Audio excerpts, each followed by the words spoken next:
Curse of the Transvaal from News Story in A Bekkersdal Marathon by Herman Bosman. The way the world is today, Atnodeer said, shaking his head, I don't know what's going to happen.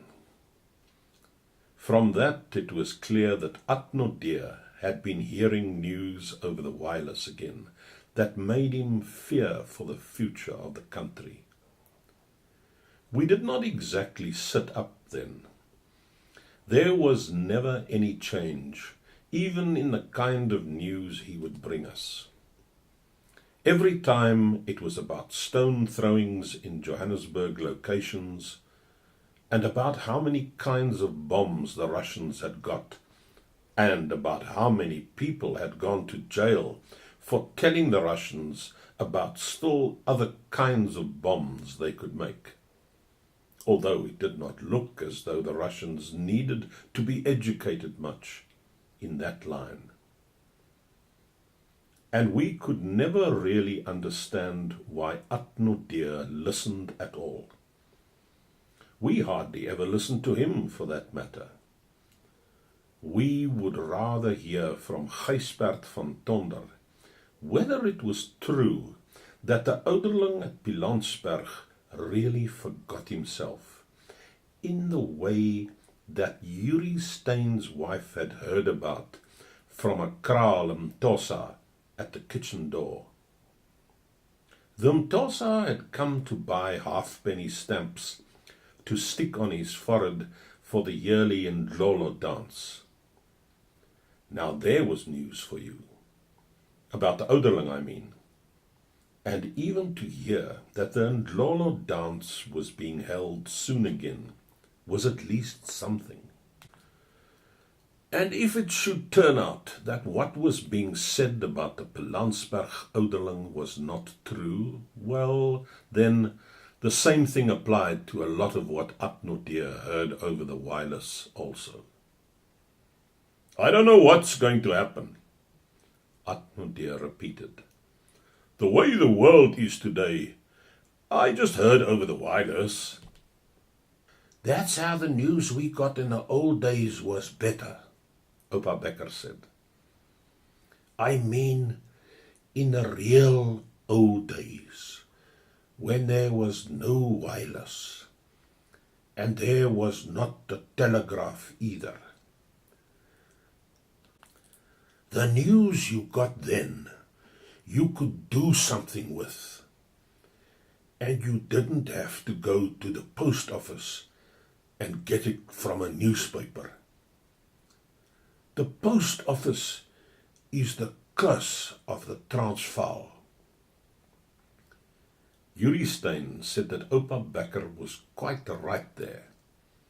He himself would never have taken on the job of postmaster at Droogevlei if he had as much as guessed that there were 4 separate forms that he would have to fill in, each of them different, for a simple 5-shilling money order.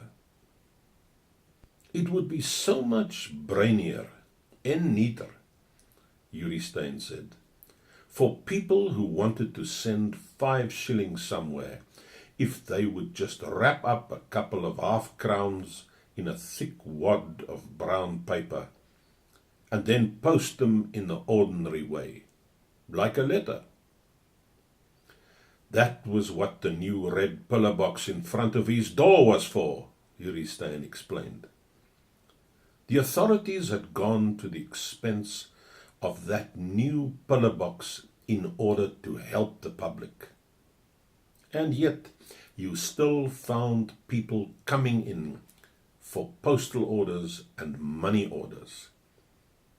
The other day, a man even came in and asked if he could telegraph some money somewhere. I gave that man a piece of brown paper and showed him the pillar box, Yuri Stein said. It seemed until then that he did not know what kind of progress we'd been making here. I therefore asked him if I could show him some more ways in regard to how advanced the Groot Mariku was getting. But he said no. The indications I had given him were plenty.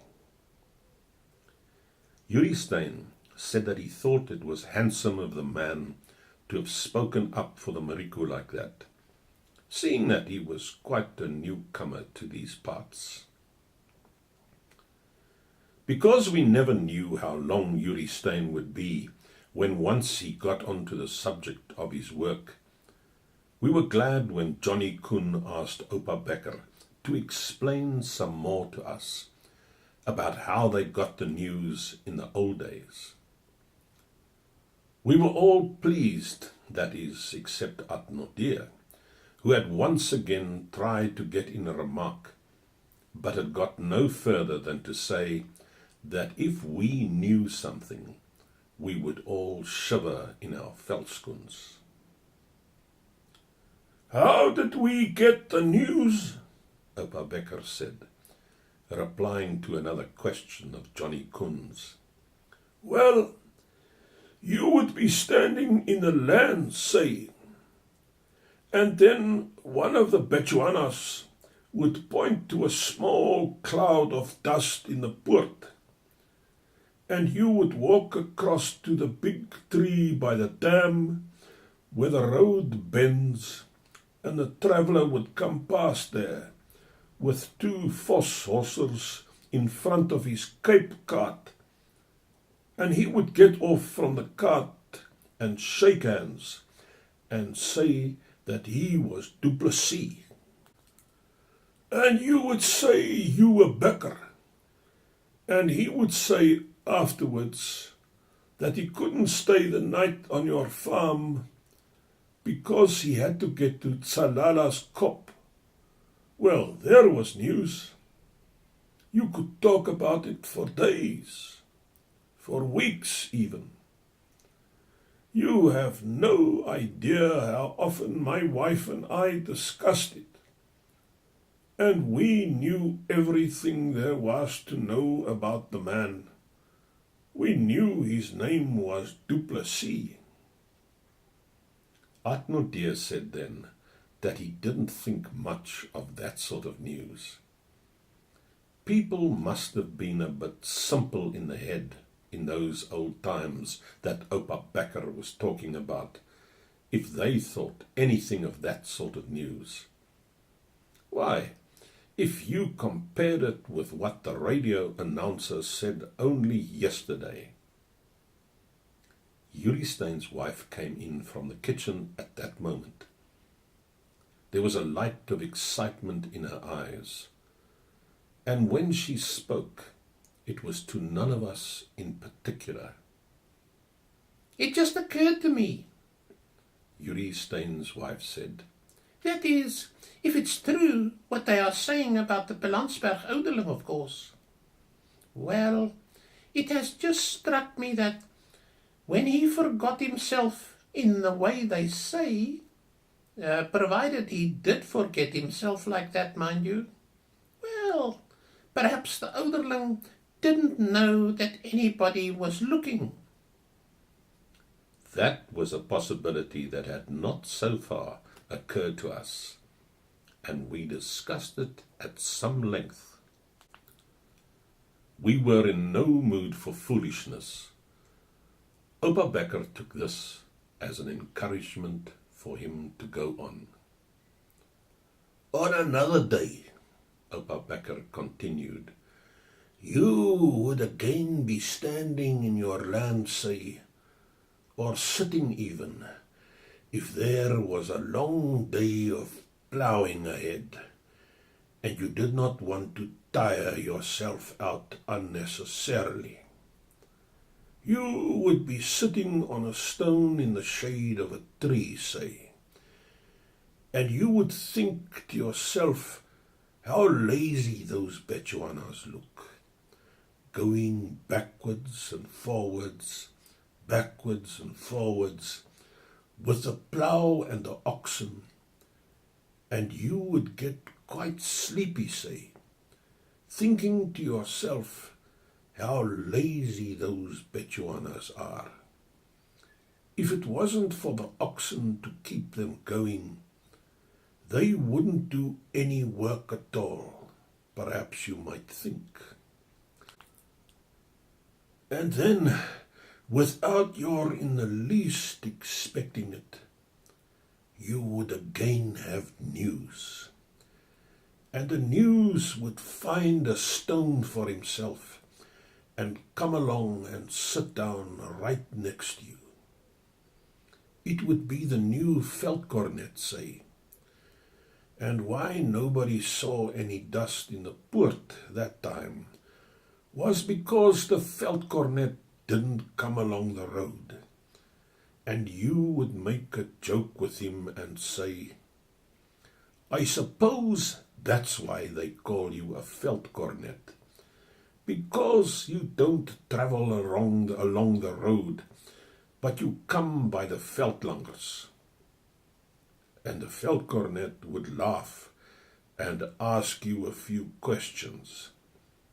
And he would tell you that they had had good rains at Derdepoort. Well, there was something I could tell my wife over and over again for weeks. It was news. For weeks I had that to think about. The visit of the veldkornet. In the old days, it was real news. We could see from the way Atnodé was fidgeting in his chair that he guessed we were just egging the old man on to talk, in order to scoff at all the important European news that he, Atnodé, regularly retailed to us, and that we were getting tired of. After a while, Atnodé could no longer contain himself. The second childhood drivel that Oupa Bekker is talking about, Atnodé announced, not looking at anybody in particular, but saying it to all of us in the way Yuri Stein's wife had spoken when she had come out of the kitchen. Well, I would actually sooner listen to scandal about the Belansberg ouderling. There is at least some sort of meaning to it. I'm not being unfriendly to Oupa Bekker, of course. I know it's just that he's old, but it's also quite clear to me that he doesn't know what news is at all. On another day, say, Oupa Bekker went on, you would not be in your lands at all, but you would be on your front stoep drinking coffee, say, and a Cape cart with the 2 Vos horses in front would be coming down the road again, but in the opposite direction, going towards the poort this time. And you would not see much of Du Plessis' face, because his hat would be pulled down over his eyes, and the veldkornet would be sitting on the Cape cart next to him, say. Oupa Bekker paused. He paused for a while too, holding a lighted match cupped over his pipe, as though he were out in the veld where there was wind puffing vigorously. And my wife and I would go on talking about it for years afterwards, say, Oupa Bekker went on. For years after Du Plessis was hanged, I mean.